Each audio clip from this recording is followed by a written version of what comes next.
धर्म अर्थ काम मोक्ष 4 लक्ष्य है ना जीव के। तो धर्म के विषय में बता दिया, इसका फल स्वर्ग है, वो भी विधिवत करने पर। अब है अर्थ। ये अर्थ भी धर्म के अनुसार होना चाहिए। जो पैसा कमाते हैं तो वेद में जो बताया गया है कि भाई इतना ही पैसा कमाना चाहिए या इतना कमाकर इतना ही अपने लिए रखना चाहिए, जो कानून है उसके अनुसार अर्थ कमाइए। अगर आप मनमाने ढंग से कमाएंगे, मनमाने ढंग से खर्च करेंगे तो दंड मिलेगा। वेद का कानून है कि आप जो भी कमाते हैं 10वां हिस्सा हर महीने दान में दीजिए। वो स्पिरिचुअल गवर्नमेंट का इनकम टैक्स है। जैसे हम संसार की गवर्नमेंट को इनकम टैक्स देते हैं, तो यहाँ तो हम धांधलेबाजी कर जाते हैं, छुपा लेते हैं, लेकिन स्पिरिचुअल गवर्नमेंट से हम नहीं छुपा सकते। और अगर हमने वैसा किया यानी छुपाया, 10% हर महीने नहीं दिया, तो सस्तेनो दंड मरहत।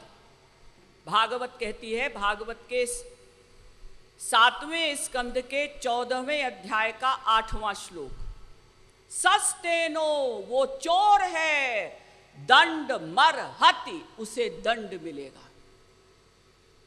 और अगर आप कहें अजी देखा जाएगा, फिलहाल तो हम अरबपति बन ही जाएं, ठीक है, आप बिना दान दिए अरबपति बन गए, कितने वर्ष आप जिएंगे?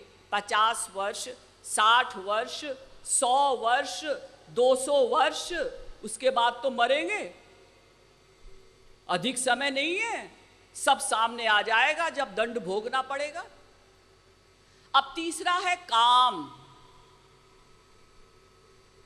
चाहे हम इंद्रियों के विषयों को ग्रहण करते हैं, आंख के विषय को करें, कान के, नासिका के, इसके भी नियम है कि कितनी हद तक हम किस विषय को ग्रहण करें, ऐसा वेद में बताया गया है। अगर हम उच्छृंखल होकर विषयों का उपभोग करते हैं तो दंड मिलेगा।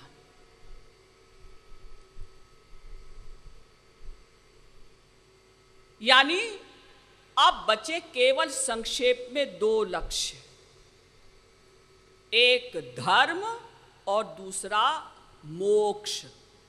क्योंकि अर्थ और काम ये तो धर्म के सहायक हैं, धर्म के अनुसार इनको करना है। अब बचा धर्म और मोक्ष। तो 2 ही धर्म है हमारे। धर्म माने धारण करने योग्य। तो 2 ही धर्म क्यों है? क्योंकि हम 2 हैं, एक हम शरीर, एक हम आत्मा। तो जो हम वर्णाश्रम धर्म का पालन करते हैं ये शारीरिक धर्म कहलाता है, और जो हम ईश्वर का भजन करते हैं ये आध्यात्मिक धर्म कहलाता है, यानी मोक्ष कह दीजिए फिलहाल।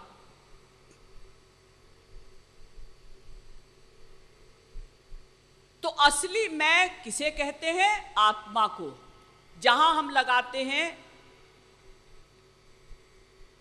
ये उसका शरीर है, उसका मन है, उसकी बुद्धि है, जहां का लगाया तो वो असली मैं है आत्मा। और जहां हम रा लगाते हैं, मेरा शरीर, मेरा मन, मेरी बुद्धि, ये नकली मैं है। यानी शरीर को हम कहते हैं मैं, इंद्रिय को हम कहते हैं मैं, मन को हम कहते हैं मैं, बुद्धि को हम कहते हैं मैं।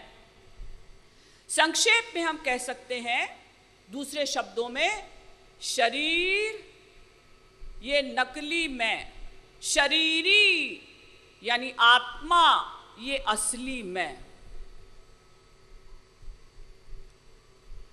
तो ये शरीर हमको हर जन्म में बदलना पड़ता है, परिवर्तनशील है, लेकिन आत्मा हमारी वही रहती है।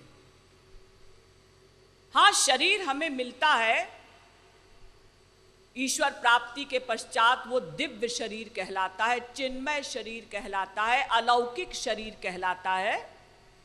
शरीर से हमें छुट्टी नहीं मिलेगी।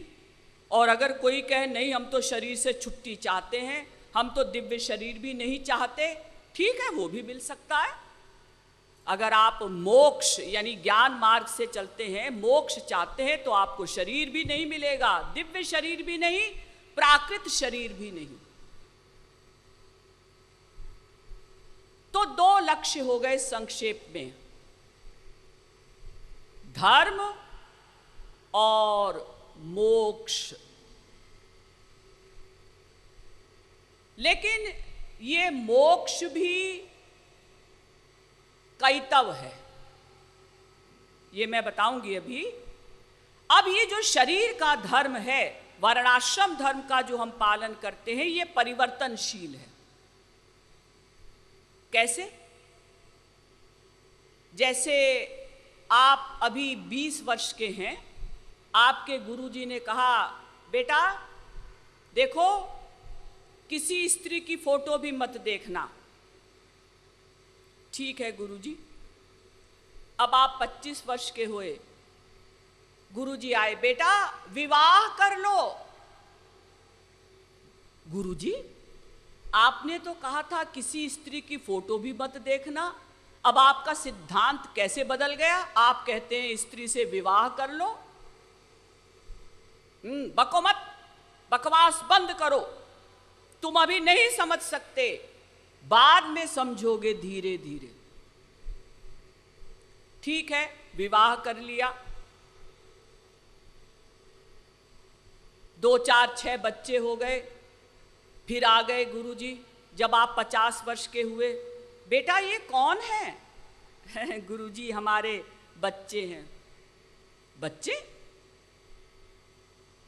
बच्चे बच्चे क्या होता है? चलो स्त्री पति दोनों जंगल में जाकर या कहीं एकांत में जाकर भजन करो। गुरुजी आपकी आज्ञा से ही तो हमने विवाह किया था, अब हमारी इनमें आसक्ति हो गई है, कितनी मुश्किल से ये हमने गृहस्थी बसाई है, इतना परिश्रम हमने किया है, अब ये लोग हमारे बिना नहीं रह सकते, हम इनके बिना नहीं रह सकते। आप कहते हैं छोड़ो, बको मत, चुप रहो, जो हम कहते हैं वो करो। अच्छा गुरुजी। अब वो मनुष्य सोचता है कि शायद अब गुरुजी नॉर्मल हो जाएंगे। फिर आ गए गुरुजी जब आप 75 वर्ष के हुए। ये जब कलयुग के प्रारंभ में 100 वर्ष की उम्र मानी जाती थी तब की बात है, अभी तो 100 वर्ष शायद ही कोई कोई जीता है। गुरुजी आ गए, बेटा ये कौन है? गुरुजी ये हमारी स्त्री है। और स्त्री से पूछा ये कौन है? गुरुजी हमारे ये पति हैं। स्त्री पति ये सब क्या है?